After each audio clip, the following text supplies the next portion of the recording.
Che meraviglia, eh? E pensate che questo mi è venuto al secondo tentativo. Io non avevo mai fatto il pane, chiamiamolo così, in cassetta, o il pane per i toast, per i tramezzini, o il pan bauletto, insomma, chiamatelo come volete. Questa è la seconda volta che lo faccio. La prima volta non mi era venuto, ma a causa del lievito che avevo utilizzato, che sicuramente non andava più bene, ed è uno spettacolo. Vediamo al taglio.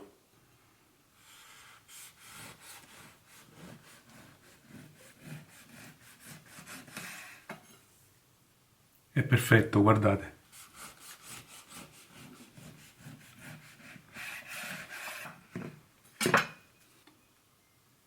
Guardate che meraviglia.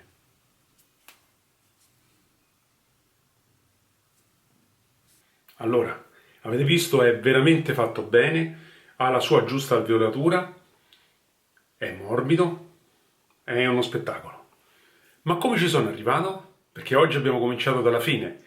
E allora seguite la ricetta, così scoprirete che intanto non è neanche difficile da fare, anzi, l'unica cosa è che dovrete armarvi di pazienza perché va fatte diverse lievitazioni. Ma vediamo ora il video.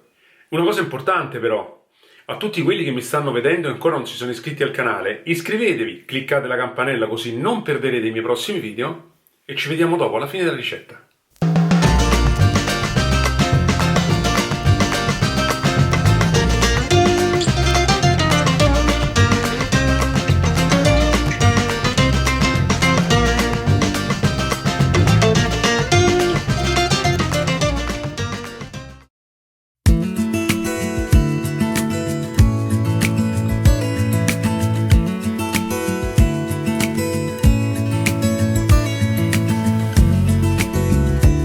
Cominciamo a preparare un preimpasto mettendo in una ciotola il lievito di birra, lo zucchero e la metà dell'acqua a temperatura ambiente.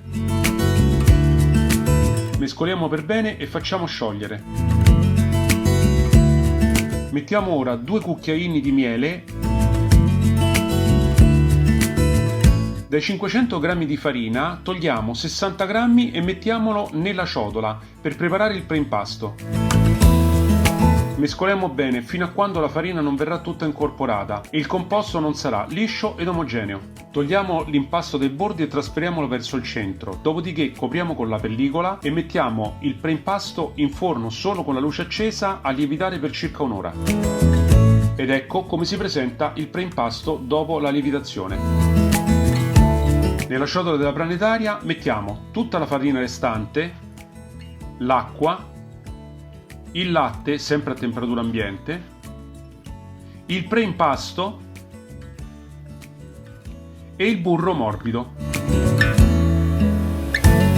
Chiudete la planetaria e con il gancio da impasto per il pane mandate a velocità 1 in modo tale da amalgamare per tutti gli ingredienti. Ci vorranno circa 3-4 minuti. Una volta amalgamati gli ingredienti mettete la planetaria a velocità 2. Ci vorranno circa altri 7-8 minuti. A 2 minuti dalla fine potete aggiungere anche il sale.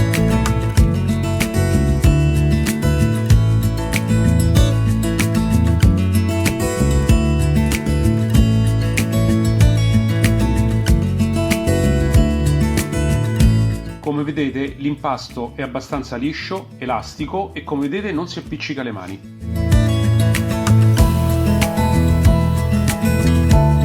Pieghiamo su se stesso l'impasto diverse volte per dargli forza e poi formiamo una palla. Mettiamo ora l'impasto all'interno di una ciotola, lo copriamo con una pellicola alimentare e lo mettiamo in forno a luce spenta con un pentolino di acqua calda per circa un'ora, un'ora e mezza. Dobbiamo ricreare un ambiente caldo e leggermente umido. Ecco come si presenta l'impasto dopo un'ora e mezza. Come vedete è ben cresciuto e lievitato.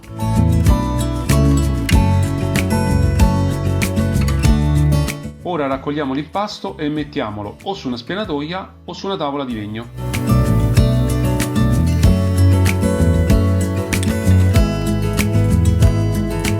Stendiamo per bene l'impasto aiutandoci con un mattarello di legno fino a formare un rettangolo.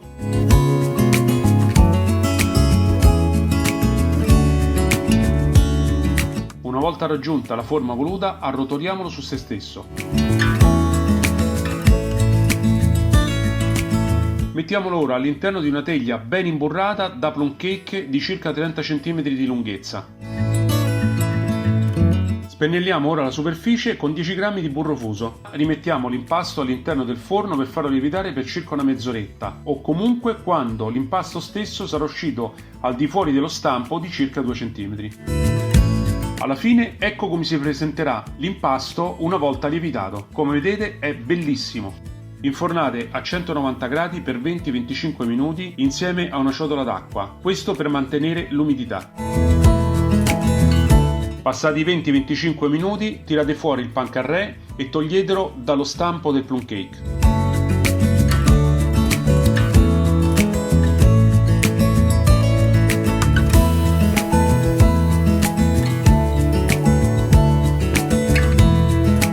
Ora mettete il pancarré su una teglia o su una placca da forno e finite la cottura per i lati e per la base per altri 10 minuti, sempre con la ciotola d'acqua all'interno del forno. Passati i 10 minuti tiriamo fuori il nostro pancarré e lasciamolo raffreddare su una griglia. Guardate che meraviglia, si è cotto bene uniformemente. Quando è ancora caldo, spennelliamo la superficie di nuovo con il burro, questo per renderlo lucido.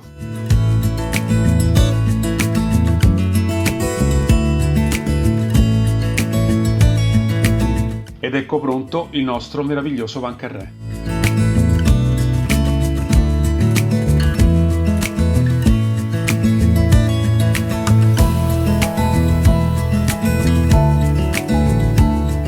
Allora, come avete visto, non è difficile. L'unica cosa è armarsi di santa pazienza perché comunque ci vuole il tempo per farlo lievitare. Quindi, tolto il tempo della lievitazione, il resto è abbastanza semplice. Io, come avete visto, ho utilizzato la planetaria. Si potrebbe fare anche a mano. Chiaramente il tempo si allungherà nell'impastare perché se ci sono voluti 10 minuti per impastarlo con la planetaria, ce ne vorranno un po' di più per impastarlo a mano. Però, una volta fatto, il successo è garantito e avete visto come è venuto, veramente bene. Questo è un pane che chiaramente potete utilizzare come toast, potete utilizzare per fare dei tramezzini, quindi lo potete utilizzare veramente in tantissime cose ed è veramente molto gustoso. E in tutto questo io voglio ringraziare Laura della Cucina del Cuore, devo a lei tutti i suggerimenti che mi ha dato su questa ricetta che è veramente strepitosa e vi consiglio anche di andarla a visitare perché è veramente molto brava. In più, essendo di origine siciliana, fa delle ricette tipiche della sua terra veramente strepitose. Io vi ringrazio per avermi tenuto compagnia fino a questo momento, noi ci vedremo alla prossima ricetta e vi auguro una buona giornata a tutti. A presto!